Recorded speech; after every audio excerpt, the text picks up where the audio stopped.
శ్రీకాకుళం జిల్లా పలాసలో భారీగా గంజాయి పట్టుబడింది. పలాసలోని ఓ బస్సు డ్రైవర్తో గంజాయి వ్యాపారం బేరం కుదుర్చుకున్నాడు. ఇక మహారాష్ట్రలోని చావస్కు గంజాయి తరలిస్తుండగా పలాస రైల్వే స్టేషన్ సమీపంలో పోలీసులు పట్టుకున్నారు. సుమారుగా 18 కేజీల గంజాయిని 7 ప్యాకెట్లలో అమర్చి తరలిస్తుండగా పట్టుకుని సీజ్ చేశారు కాశీబుగ్గ పోలీసులు. కేసు నమోదు చేసుకున్న పోలీసులు దర్యాప్తు చేస్తున్నారు. ఈ కేసుల్లో ఎన్నువారైన ప్రతి వ్యక్తి తాగడం గాని, రవాణా చేయడం గాని, అమ్మడం గాని, పట్టించడం గాని, ఈ నేరాలన్నీ కూడా తీవ్రమైన నేరాలు. ఇవి 10 సంవత్సరాల పైనే దీని శిక్షాకాలం, 10 నుండి 20 సంవత్సరాల వరకు దీని శిక్షాకాలం. దయచేసి ప్రజలు ఏంటంటే తాత్కాలికంగా ఏదో డబ్బు సంపాదించాలని తప్పు మార్గాన్ని ఎన్నుకుంటే అది మానుకోవాలి. ఎందుకంటే జీవితం మొత్తం అంతా కూడా జైల్లోనే గడపాల్సిన పరిస్థితి వస్తుంది.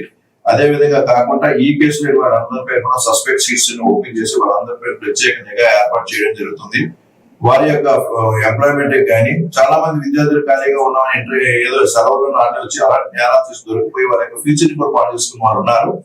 ఇటువంటి పరిస్థితులు అయితే ఏంటంటే దయచేసి స్టూడెంట్స్ తప్పుదో పట్టుకుంటారు, పేరెంట్స్ కూడా ప్రత్యేకమైన వాళ్ళ శ్రద్ధ వాళ్ళకి చూపించాలి.